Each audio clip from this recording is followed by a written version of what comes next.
شیخ صاحب محترم لومړی که راته دا ووایاست چې حدیث څه ته ویل کېږي او ولې دا د اسلام د ساتنې لپاره دومره مهم دی؟ چې صحابه یو عمل کړی یا صحابه یو وینا کړی او هغه عمل رسول الله صلی الله علیه وسلم لیدلی وي. قرآن کریم نازل شوی دی او موږ تاسو ته په تواتر را رسېدلی هم دی، نو ولې حدیثو ته ضرورت پېښ شو؟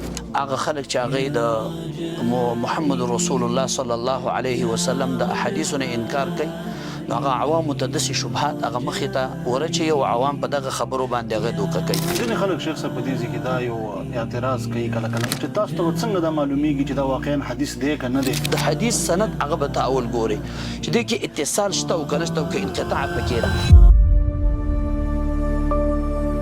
Don't forget to like and follow Rana Studio. بسم الله الرحمن الرحيم. الحمد لله والصلاة والسلام على رسول الله وعلى آله وأصحابه ومن والاه. اما بعد. د رانا سټوډیو قدرمنو کتونکو او اوریدونکو تاسو ته زموږ په نوې علمي پودکاسټ کې هرکلی وایو. زموږ نننی پودکاسټ په دې حواله سره دی چې ولې حدیث د اسلام د ساتنې لپاره مهم دی. سره له دې چې بعضې خلک عجیب عجیب اعتراضات کوي. څوک وایي چې د حدیثو ضرورت څه شی دی، څوک وایي چې د حدیثو او د قرآن ترمنځ تعارض شته دی او نور همداسې مختلف سوالات. د دغسې سوالاتو او د دې ته ورته پوښتنو د حل لپاره نن زموږ سره په سټوډیو کې ښاغلی محترم شیخ حزب الله مخبت حفظه الله موجود دی. د هغوی سره به ځینې پوښتنې مطرح کوو تر څو هغوی د قرآن او حدیث په رڼا کې د هغې پوښتنو ځوابونه موږ تاسو ته راکړي. شیخ صاحب محترم زموږ سټوډیو ته په راتلو درته هرکلی وایو. جزاک الله خیر، الله دې اجر درکړي. شیخ صاحب محترم لومړی که راته دا ووایاست چې حدیث څه ته ویل کېږي او ولې دا د اسلام د ساتنې لپاره دومره مهم دی؟ بسم الله والصلاة والسلام على رسول الله اما بعد. اولا خو زه د رڼا سټوډیو او د هغې د همکارانو د هغه خلک چې هغوی دې سره مدد کوي او وخت په وخت باندې د علماو راغواړي او د هغې ته دعوت ورکوي دې دپاره چې مسلمانانو ته د قرآن او د سنت سپېڅلی دین هغه ورسوي په ښه طریقه باندې. او خاص کر کې نن دور هغه د میډیا دی، که هغه سوشل میډیا ده او که هغه نور دین علاوه پرنټ میډیا ده، نو دغې بنیاد باندې زه د دې ټولو شکرګزار یم. الله رب العالمین نه دعا غواړو چې څونه خلکو په دې کې هغه قسمه قسم هلې ځلې کړي دي، الله دې ولله د هغې بدلې ورکړي او الله دې ولله دغه صدقه جاریه وګرځوي. ثانیا ستاسو دا کومه پوښتنه چې وه دا د دې وخت هم ضرورت هم دی. د رسول الله صلی الله علیه وسلم وینا یا د نبی صلی الله علیه وسلم افعال یا د رسول الله صلی الله علیه وسلم تقریرات، وینا د پیغمبر چې یو خبر رسول الله صلی الله علیه وسلم ملګرو ته کړي، فعل چې نبی صلی الله علیه وسلم یو عمل په خپله کړی وي، تقریر چې صحابه یو عمل کړی یا صحابه یو وینا کړي او هغه عمل رسول الله صلی الله علیه وسلم لیدلی وي، یا یو قول صحابي وینا کړي او نبی صلی الله علیه وسلم ته د هغې خبر میلاوه شوی او نبی صلی الله علیه وسلم په هغې باندې سکوت اختیار کړی دی، تقریر ویلی کېږي. نو اقوال د پیغمبر او افعال د پیغمبر او تقریرات د محمد رسول الله صلی الله علیه وسلم دې ته حدیث ویلی کېږي. جزاکم الله خیرا. شیخ صاحب محترم که داسې زموږ کتونکو ته واضحه کوي چې قرآن کریم نازل شوی دی او موږ تاسو ته په تواتر را رسېدلی هم دی، نو ولې حدیثو ته ضرورت پېښ شو؟ حدیثو ته څه اړتیا ده؟ ماشاءالله د ډېر بهترینه پوښتنه ده او دې وخت کې ډېر ډېر اهم ضرورت هم دی، ځکه چې منګه نن سبا ماحول وګورو، معاشره وګورو او خاص کر کې بیا میډیا باندې وګورو، هغه خلک چې هغوی د محمد رسول الله صلی الله علیه وسلم د احادیثو نه انکار کوي، نو هغه عوامو ته داسې شبهات هغه مخې ته ورچوي او عوام په دغه خبرو باندې هغه دوکه کوي. الله رب العالمین قرآن کریم نازل کړی دی او د قرآن کریم د تشریح دپاره او د قرآن کریم د وضاحت دپاره او د قرآن کریم د بیان دپاره محمد رسول الله صلی الله علیه وسلم را لېږلی دی. ځکه رب العالمین فرمایي وانزلنا الیک الذکر لتبین للناس ما نزل الیهم. الله وی چې موږ تا ته د قرآن کریم نازل کړی دی څه دپاره؟ لتبین للناس ما نزل الیهم، د خلکو ته د هغې وضاحت او بیان وکړي. او قرآن کریم هم کافي دی لیکن چې هغې سره احادیث مبارکه یو ځای نشي نو بیا د مسئلې کامل مکمل وضاحت هغه نشي کېدلی. په همدې کې شیخ صاحب محترم یو پوښتنه زما ذهن ته دا راځي چې عادي که فقط قرآن باندې عمل وشي او حدیث پکې نه وي نو د انسان په ژوند باندې څه اغېز کوي؟ څه مشکل به پېښ شي دې کې؟ نو که صرف قرآن باندې موږ عمل وکړو او احادیث مبارکه روانخلو نو څونه عبادات دي که معاملات دي دا یو هم بې کامل مکمل طریقه باندې عمل ته هغه نشي راتللی. مثلا مونځ دی، قرآن کریم موږ ته وایي اقیم الصلاه، مونځ قایم کړي. اوس د اقامت الصلاه دپاره څه پکار دي؟ یا دا مونځ موږ وکړو نو د هغه د سحر څو رکاته وکړو، د ماسپښین څو رکاته وکړو، د ماښام څونه وکړو، د ماخوستن څومره وکړو. دا ټول تفصیل به په احادیثو مبارکو کې د محمد رسول الله صلی الله علیه وسلم نه هغه منقول دي. یا مثلا د مانځه دپاره اوقات دي، قرآن کریم ویلی دی ان الصلاة کانت علی المؤمنین کتابا موقوتا. اوس دغه مونځ په مؤمنانو باندې خپل خپل وخت باندې دی، خو وخت یې د کم ځای نه کم ځای پورې شروع کېږي. دا محمد رسول الله صلی الله علیه وسلم موږ ته د هغې وضاحت کړی دی. مثلا جبریل امین راغلی دی علیه السلام، نبی صلی الله علیه وسلم ته په یو ټیم کې مونځ ښودلی دی چې دا اول وخت شو، بیا د ماسپښین، مازدیګر، ماښام، ماخوستن، بله ورځ بیا اخر وخت نبی صلی الله علیه وسلم ته ښودلی دی. همدغه رنګ حج راواله. اوس حج دی، قرآن کریم چې دی موږ ته د حج یو څو اهم مسائل او احکام بیان کړي دي، نور د هغې تفصیل به په احادیثو مبارکو کې دي. یا مثلا زکات راواله، زکات قرآن کریم موږ ته وایي آتو الزکاه، زکات ورکړئ. اوس د زکات نصاب څومره دی؟ پیسو کې به څومره یې، په ذهبو کې به څونه یې، فضو کې به څونه یې، یا مثلا په غواګانو کې، میخو کې، یا په ګډو بیزو کې، یا داسې حالوم مجره په نورو اشیاو کې. دا ټول تفصیل احادیثو مبارکو هغه موږ ته ښودلی دی. که موږ احادیث د رسول الله صلی الله علیه وسلم روانلو نو هېڅکله موږ په دین باندې عمل کوونکي هغه نشو جوړېدلی، بلکې موږ قرآن او سنت وګورو. الله رب العالمین قرآن کریم کې محمد رسول الله صلی الله علیه وسلم باندې چې دا کوم کلام نازل کړی دی قرآن کریم دی کې رب العالمین په دې مختلفو مواضعو کې او مختلف طریقو باندې موږ ته ترغیب دی ترا کړی، لکه اطیعوا الله و اطیعوا الرسول ولا تبطلوا اعمالکم. کله قرآن کریم موږ ته داسې فرمایلی دی وما اتاکم الرسول فخذوه وما نهاکم عنه فانتهوا. که موږ دې ته وګورو وما اتاکم الرسول فخذوه، معنی کومه خبره باندې چې رسول الله صلی الله علیه وسلم راتللو کې دغه ونیسئ. وما نهاکم عنه فانتهوا، چې کومې خبرې نه محمد رسول الله صلی الله علیه وسلم تاسو منع کړي د هغې نه منع شئ. دا بالکل یو ښکاره دلیل دی د محمد رسول الله صلی الله علیه وسلم وینا داسې ده لکه څنګه چې د الله رب العالمین وینا ده. بل ځای کې رب العالمین فرمایي وما ينطق عن الهوى ان هو الا وحي يوحى. د پیغمبر د خپل خواهش نه خبرې نه کوي، بلکې د نبی صلی الله علیه وسلم چې کومې خبرې کوي د هغه خبرې کوي چې الله رب العالمین ته وحی کړې ده. معنی څنګه چې قرآن وحی ده همدقه رنګې حدیث هم هغه وحی ده. خو ځینې خلک شیخ صاحب په دې ځای کې دا یو اعتراض کوي کله کله، خصوصا هغه خلک چې د حدیثو سره بغض او عناد لري، چې تاسو ته څنګه دا معلومیږي چې دا واقعا حدیث دی که نه دی؟ د حدیث د صحت او ضعف یا د حدیث د پیژندلو لپاره کوم داسې میکانیزم په اسلام کې شته دی چې د هغې مطابق سړی کار وکړي مخې ته، نو صحیح حدیث د ضعیف حدیث نه بیلولی شي او دا ثابتولی شي چې واقعا دا همغه شی دی چې وما ينطق عن الهوى ان هو الا وحي يوحى؟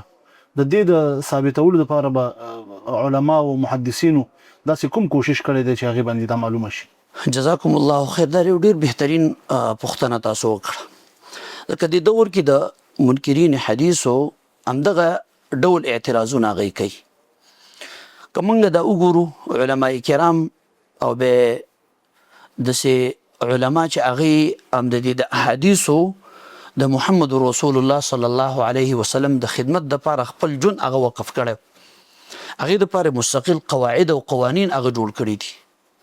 هغه قواعدو د قوانینو ما تحت به معلومات دغه کېدلی شي چې د حدیث صحیح دی او د حدیث هغه ضعیف دی.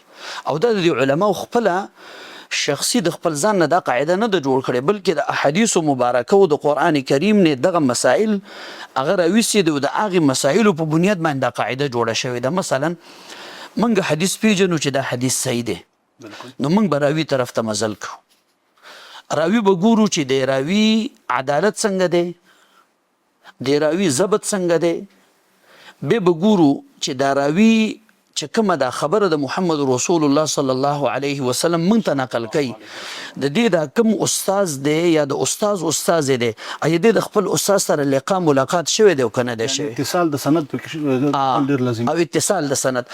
مثلا مونږ به ګورو د علماو مونږ ته دغه تفصیل باندې دا قواعد ښودلي دي چې تبع د سند د حدیث سند هغه به تعول ګوري چې دې کې اتصال شته او کنه شته او کې انقطاع پکې ده، یا مثلا د حدیث صحیح دی د صحت په کومه درجه کې دی، یا مثلا ضعیف دی د ضعف په کومه درجه کې دی. نو داسې علماو د هغې دپاره مختلف خدمات کړي دي او دې باندې مستقل کتابونه هم علماو لیکلي دي. والحمدلله زموږ په دې مدارسو کې هغه لوستلی کېږي د اصول الحدیث په نوم باندې یا مصطلح الحدیث په نوم باندې. دا مستقل یو فن دی او دغه فن موږ طلباو ته هم دغه دعوت ورکوو چې هغوی د فن سره خپل رابطه قائمه کړي. د دې وجې نه چې کوم دا خلک د رسول الله صلی الله علیه وسلم احادیث مبارکونه خلک اړوي او د هغې ته مختلف شبهات او یا مختلف هغې ته فکرونه ورچي چې دغه فکرونه د هغې ختم شي او د شبهات د هغې زایله شي. جزاک الله خیرا. شیخ صاحب محترم، یو بله پوښتنه چې په دې وخت کې زما دماغو ته راځي هغه دا ده چې دا حدیث چې دی د رسول الله صلی الله علیه وسلم د زمانې نه عن الاقل 1.5 کال وروسته یا 200 کال وروسته، ځکه چې امام بخاري رحمه الله 194 هجري کې پیدا شوی او 255 هجري کې وفات شوی. نو دا دومره کلونه بعد لکه اوس مثلا که تاسو ماته ووایئ چې ستاسې پنځم نیکه مثلا دا خبره کړې ده، زه څنګه یقین وکړم چې واقعا یې کړې وه که نه وه کړې؟ داسې کوم ترتیب یعنې شته دی چې موږ په هغې باندې دا ثابت وکړو چې واقعا دا دومره کلونه بعد کې چې کوم حدیثونه لیکل شوي دي آیا د دې نه مخکې هم دا طریقې کار وکړه نه و که همدغسې نه شروع شوی و؟ ماشاءالله دا هم ډېر بهترینه پوښتنه ده. که موږ تاریخ صفحات وګورو او بیا د احادیث سره زموږ رابطه جوړه شي نو دا هم د رسول الله صلی الله علیه وسلم په دور کې موږ ته دا معلومیږي او معلومه شوې هم ده او موجوده هم ده. د رسول الله صلی الله علیه وسلم په دور کې د محمد رسول الله صلی الله علیه وسلم ملګرو لکه عبد الله ابن عمرو بن عاص رضی الله عنه هغې د نبي صلی الله علیه وسلم احادیث مبارکه په خپله لیکلي دي او مستقل د هغې نوم چې دی هغه اهل علمو هغه را نقل کړی دی الصحیفة الصادقه په نوم باندې. دا مستقله هغې یو صحیفه جوړه کړې وه، هغې کې د نبي صلی الله علیه وسلم احادیث مبارکه لیکلی شوي. بیا د صحابه کرامو په اخر کې ائمه کرام یا تابعین یا تبع تابعین وقت په وقت باندې هغې دغه احادیث مبارکه را جمع کړي دي او کوم وخت کې چې هغې دغه احادیث لیکلي دي او کوم خلکو په احادیثو کې ګوتې والي دي هغه خلک یې په هغه ټیم کې ښودلي دي. اوس مثلا یو زمونږ هغه معلومات دي، یو د احادیث مبارکه دي، د دوانو کې فرق دی. یعنی شیخ صاحب محترم ستاسې د خبرو نه ما دا فهم واخیسته چې د رسول الله په زمانه کې د هغه په ژوند کې هم د احادیث لیکل کېدل او جیو لیکلی شوي دي او د دې ثبوتونه هم شته او ثبوتونه هم واخیسته صحیفه د عبد الله بن عمرو بن العاص رضی الله عنه. یعنی دا ده چې د حدیثونه داسې نه دي چې 200 کال وروسته 300 کال وروسته لکه بعضې منکرین حدیث چې ادعا کوي چې دا بعد کې لیکل شوي شي نه دي او د رسول الله پورې کوم اړه نه لري. ستاسې د خبرې نه ما دا فهم کړل چې د رسول الله په دور کې هم دا لیکل کېدل، څنګه چې قرآن لیکل کېده داسې احادیث هم لیکل کېدل. او ما تفصیل دا ځکه وویله چې د نبي صلی الله علیه وسلم په دور کې چې کله احادیث ولیکلی شو نو د خلکو دا وینا ده بې دروغ ده، ځکه دا یو خلکو ته په دې معاشره کې صرف یو شبهه ورچي او د هغې د احادیثو نه د مخ اړولو یا په احادیثو باندې بدګمانه کولو دپاره. لکه په هر دور کې احادیث لیکلی شوي دي، دا غلطه ده چې 100 کال یا 200 کال وروسته لیکلی شوي دي. ما نه په هر موقع په هغه زمانه کې چې دی احادیث راجمع شوي دي. لکه اوس مثلا د امام بخاري رحمه الله په دور کې یا د امام بخاري رحمه الله نه مخکې هغه ټیم کې حفاظ الحدیث په لکونو احادیث به هغه یادول.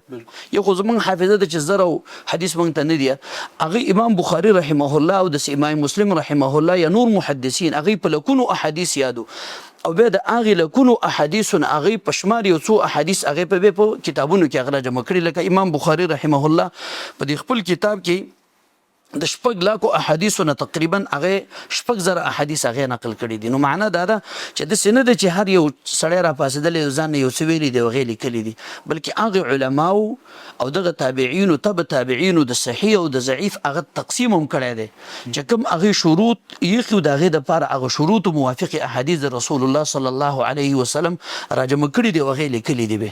یعنی له ځانه خبرې او منګړت هم پکې وو، او خلکو کوشش کړی د دې د خرابولو بالکل لکه مثلا د قرآن کې خو تغییر او تبدیل دوی ته ممکن نه و، الله تعالی خپله د هغې د حفاظت ذمهواري اخیستې وه، خو په دې شي کې دوی مطلب کولی شول چې تغییر او تبدیل وکړي او له ځانه پکې خبرې ور ومنډي. بالکل کوم چې هغې وخت کې فساق فجار یا کفارو هغوی دا کار کړی دی. لکه هر وخت کې کوشش دا شوی دی، لکه څنګه چې نن زمونږ په دې زمانه کې شروع دي دا کوشش کوي چې د احادیثو کې یو څه خبرې د ځان نه وردن نه کړي او خلک په دې احادیثو باندې بدګمانه کړي. داسې هغه وخت کې مو خو هر وخت کې الله رب العالمین داسې علما پیدا کړي چې هغه علماو د هغې دفاع کړې ده، د احادیثو او د احادیث محفوظ ساتلي دي. لکه زه د هغې یو مثال درکړم، که خپل قبیله وګورو یا خپل نیکونه وګورو، نو که موږ مزل وکړو یا پنځم نیکه پورې موږ خپل معلومات وکړو یا به د لسم پورې ډېر ذهین سړی چې پنځم شپږم لسم هغې ته دغه معلومات خلکو ته دویم دریم نیکم نه کله بالکل. خو یو حدیث رسول الله صلی الله علیه وسلم دی دا مکمل د دې او د هغې په منځ کې فرق دی.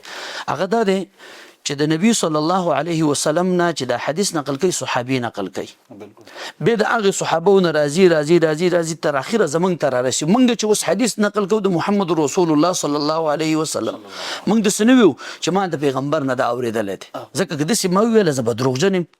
زما د حدیث بیا د علماو او د محدثینو په هغې مجلس کې او د هغې د شروطو موافق دا نه دی، بلکې زه به ویم د حدیث ما ته زما استاذ نه ما اورېدلی دی.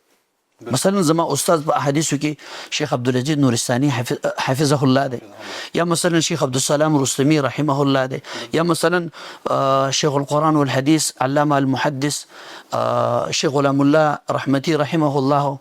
دغه مشایخ زمونږ دا زما استادان دي. چانم بالذات یا شیخ عبدالمنان نورفوري رحمه الله تعالی چانم احادیث په هغې باندې قرائت کړی دی، چانم اجازې اخیستې دي، هلو مجرد دازي هغه محدثینو ته رسي، لکه امام بخاري، امام مسلم، امام ترمذي، دیگر د نور هغه محدثین. تاسو شیخ صاحب د امام بخاري او امام مسلم تذکره وکړه، ستاسو په فکر د محدثینو عموما او د امام بخاري او امام مسلم خصوصا د حدیثونو په خدمت کې څومره هلې ځلې دي، څومره منډه ترلی ده؟ وجه دا نن سبا منکرین حدیث یا پرویزیان په بل اصطلاح امام بخاري او امام مسلم ډېر ټارګټ کوي. د دوی خصوصا څومره خدمتونه دي او د دوی د خدمت تاسو څنګه ارزوئ؟ یعنی د خدمت دوی پوره کړی که نه دی کړی د حدیثو په راجمع کولو کې او د هغې په تدوین کې؟ ماشاءالله دا د مخکینۍ پوښتنې نه دا یو ډېره دلچسپ هغه سوال دی. که موږ د ټولو علماو یو طرف ته د هغې خدمات کیدو دی، بل طرف ته د محدثینو هغه خدمات کیدو، بیا به د محدثینو کې خاص کر کې د امام بخاري رحمه الله خدمات او د امام مسلم رحمه الله او د نورو محدثینو، خو په دې ټولو کې چې موږ بیا تتبع او تلاش وکړو نو د امام بخاري او د امام مسلم رحمهم الله چې دی دغه ستړی او هلې او ځلې د احادیثو مبارکه او د حفاظت دپاره دا یو عجیب داستان دی د هغی. لکه امام بخاري رحمه الله اول د کتاب لیکلو دپاره چې کله دا کتاب یې لیکو او په دې کتاب کې احادیث راجمع کول، نو هغې دپاره عجیب شرطونه هغې کېښودل چې هغه شرطونه د ټولو محدثینو نه هغه جدا دي. لکه عام محدثین په دغې شرطونو کې دا شرطونه نه ږدي کوم چې امام بخاري ږدي. بیا په دویمه مرتبه کې د هغې سره امام مسلم رحمه الله دی. بیا د امام بخاري رحمه الله که سفر یې موږ وګورو د احادیثو دپاره هغه هم بېشماره سفر دي د هغې. که د امام بخاري رحمه الله جهود وګورو هغه هم د ټولو نه به یو عجیب جهود دي، حتی تر دې چې امام بخاري رحمه الله خپل مال چې دغه د احادیثو په دفاع کې ټول هغه وقف کړی. که د امام بخاري رحمه الله استادان وګورو د هغې علمي مشاغل وګورو دا ټول یو عجیب انداز باندې دي. لکه من جمله د هغې نه حافظه د امام بخاري رحمه الله کله چې دا بخارا ته راغی هغه وخت کې علما د دې سره په ضد کې رال، اکثر دا ضد او حسد او کینه دا یو بدترینه ګناه ده په ګناهونو کې، او اکثر د خلکو ډېر نن سبا بېشماره داسې هغه پښتو یو متل هم دی د مولا د حسد نه دی الله وساته. نو امام بخاري رحمه الله سره دغه یو مشکل راغی. علماو تراجمه شو، لس کسان یو تکینول او هر یو عالم چې دی هغې لس احادیث او داسې زده کړه چې موږ به امام بخاري رحمه الله باندې دا سوالونه کوو.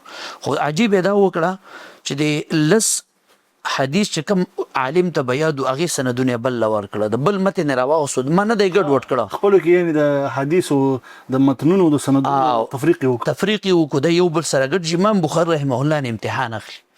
امام بخاري رحمه الله کېناستو، یو کس حدیث ویله، یو ته غوږ یې ایښی، بل ویله، بل ویله، کله دې لسم ته خبره ورسېدله هغې دا فکر وکړو دا په هېڅ باندې نه دی.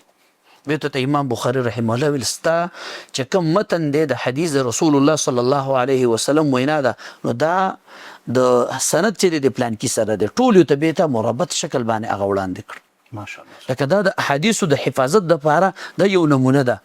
و چې دغې محدثینو دغه احادیث حفظ کړي دي سندن هم متنن هم، نو موږ اوس راځو دغې محدثینو باندې موږ بې اعتراضونه کوو یا په هغې باندې موږ غلط نسبتونه هغې ته کوو. د 15مې پیړۍ د 15مې صدۍ الله دې رحم وکړي. داسې امام مسلم رحمه الله هم راواړه، د هغې هم بېشماره واقعات به اهل علم هغه ذکر کړي دي. مقصد مې دا و چې امام بخاري رحمه الله یا امام مسلم رحمه الله یا دا نور محدثین دوی هم ډایرکټ داسې نه وي چې ما ته رسول الله صلی الله علیه وسلم دا خبره کړې ده، بلکې امام بخاري رحمه الله وی چې دا حدیث زه د خپل استاد نقل کوم. امام بخاري رحمه الله استاد مثلا زهري صاحب دی یا مثلا بل استاد دی، دغه اوس دغه د خپل استاد نقل کوي، هغه د خپل استاد نه، هغه به د صحابین او صحابي به د رسول الله صلی الله علیه وسلم. معنی د احادیث په دې قرآن او سنت چې څنګه موږ باندې ایمان راوړل په دې باندې فرض دی، څنګه چې قرآن محفوظ دی همدغه رنګې احادیث مبارکه علماو د خپل خدمات او د هغې د جدوجهد د وجې نه الحمدلله صحیح احادیث اوس محفوظ پاتې. یعنې سره له دې چې د هغوی زمانه رسول الله ته ډېره نږدې هم وه زموږ استاد په نسبت، خو بیا هم هغوی داسې نه کول چې د رسول الله خبره ډایرکټ پخپله وکړي، خپل سند به پکې وړاندې کوو، ما ته فلاني ویلي، مغه ته فلاني ویلي، هغه ته فلاني ویلي، هغه صحابي ویلي. د امام بخاري رحمه الله دا خو په هغه تبع تابعینو په زمره کې راځي، ځکه چې 194 کې دا پیدا شوی دی تقریبا. اوس که د تابعینو وګورو هغې هم داسې کول، که تابعینو نه د صحابه وګورو هغې هم داسې کول. لکه عمر رضی الله عنه سره یو واقعه راله، ابو موسی اشعري رضی الله عنه راغی، سلام یو ځل واچو، دوی سلام واچو، واپس شو، درېیم ځل سلام نه رسته. عمر رضی الله عنه راوغوښتو چې هلکه ولې تا سلام واچو ولاړې؟ هغه ما د رسول الله صلی الله علیه وسلم نه اورېدلي دي چې رسول الله صلی الله علیه وسلم فرمایي که تا 3 ځل اجازت طلب کو، ته اجازت ملاو نه شو، ځه ورشه د حدیث خو ته وې د رسول الله دې ته ځان سره بل شاهد راوله. ابو موسی یعنې ستا سره بل چا اورېدلی؟ او دا ته ځان نه خبرې کوې که نه د پیغمبر حقیقي وینا ده. هغه په لاړه یو مجلس صحابو ته لاړ، قتاده رضی الله عنه چې د هغه راغی او په دغه مجلس کې زه هم ناست وم چې نبي صلی الله علیه وسلم دا خبره کړه. معنی د احادیثو حفاظت داسې شوی دی لکه صحابه کرامو هم دقت شکل باندې دا حدیث هغه د پیغمبر نه نقل کړی دي، بیا تابعینو هم په دقت باندې دي، تبع تابعینو هم، بیا د محدثینو تر اوسه پورې د احادیث الحمدلله محفوظ دي. داسې د خلکو یو تهمتونه دي او خلک د دین نه اړولو دپاره دا د هغې کفارو یا د نورو خلکو دا دسیسه جوړه کړې ده چې دا دین په خلکو باندې ګډوډ کړي. نور الحمدلله د احادیثو د حفاظت دپاره اصول او قواعد او ضوابط الحمدلله شته. ستاسو د خبرو نه ماته داسې معلومه شول شیخ صاحب محترم، لکه څنګه چې یهودو پر جبریل باندې اعتراض کړی و، چونکې هغه د الله تعالی او د رسول ترمنځ واسطه وه، نو هغوی په هغې اعتراض کړی و، او شیعګانو بیا زمونږ او د رسول ترمنځ چې کومه واسطه وه صحابه په هغې اعتراض کړی. دا اوسني پرویزیان یا منکر حدیث چې دي ځانونو ته مسلمانان وي او د اسلام ټیکهداران بیا ځانونه ګڼي، یا د پښتو یا د نشنلیزم ټیکهداران دي، دا خلک هم عین هماغه کار مخ ته نه وړي کوم چې یهودو او روافظ وړي؟ بالکل دواړه یو شی دی. دوی هم د حدیثو په سند باندې هغې هم په سند باندې جرحه وکړه، ځکه جبریل امین څوک قرآن یې راوړی. بالکل سند د رسول قل من كان عدوا لجبريل فإنه نزله إلى آخره. دغه آیات سبب نزول علما هم دا خبره ذکر کړي. دا اوسني کوم منکرین حدیث چې دي کاغه په هر نوم باندې، کاغه د عثمانیو په نوم باندې دي، کاغه د پرویزینو په نوم باندې دي، کاغه د بل په نوم باندې دي، دا ټول خلک دی په سند باندې جرحه کوي او په سند باندې اعتراض کوي. خو داسې نشي ویلی، ځکه که داسې وي خلکو ته بیا کافر وي. ځکه الحمدلله زموږ د مسلمانانو معاشره ده، خو هغه په پښتو کې وي په ګوړه کې زهر ورکوي. معنی جرح په عین په حق سند باندې کې څنګه چې يهودو په سند باندې جرح کړي و ځکه چې جبريل باندې اعتراض راغی قران کریم ختم شو او دلته په رسول الله صلی الله علیه وسلم د حدیث کوم علما نقل کړي په علماو باندې د جرح وکړه به عین په دې حدیث باندې جرح وکړه معنی حدیث مخې نه لاړ نو دوه یو شی دی په دې باب مطلب دا دی چې موږ ویلی شو چې الله تعالی په دې محدثینو باندې د خپل دین د دوهمې برخې چې سنت دي دا غي دفاع کړی دا او دا غي حفاظت ور باندې کړی بالکل دا زمونږ عقیده هم ده او د علماو حفاظت او ساتنه دي وجنه کله رسول الله صلی الله علیه وسلم احادیث مبارکه منګو وګورو یا د علماو اقوال په دې باب کې وګورو هغه دا ویل دي چې د علماو بعزتی کول د علماو ته تکلیف رسول هغه ته درد او غم رسول دا لحوم العلماء مسموم معنی من اذى لي وليا فقط دسي نور چې مونږ وګورو دین ټول نه دا معلومیږي د علماو دفاع کول د مسلمانانو باندې لازم دي خدای هغه علما چې هغه علما حق کوي بارك الله فيكم وجزاكم الله خير جزاك الله خير وإياك قدرمنو کتونکو لدی سره زمونږ نننۍ خبرونه پای ته ورسېده تر بلې خبرونې مو په الله تعالی سپارم په دعاګانو کې مه هېروئ جزاكم الله خيرا وبارك الله فيكم والسلام عليكم ورحمة الله وبركاته. Don't forget to like and follow Rana Studio.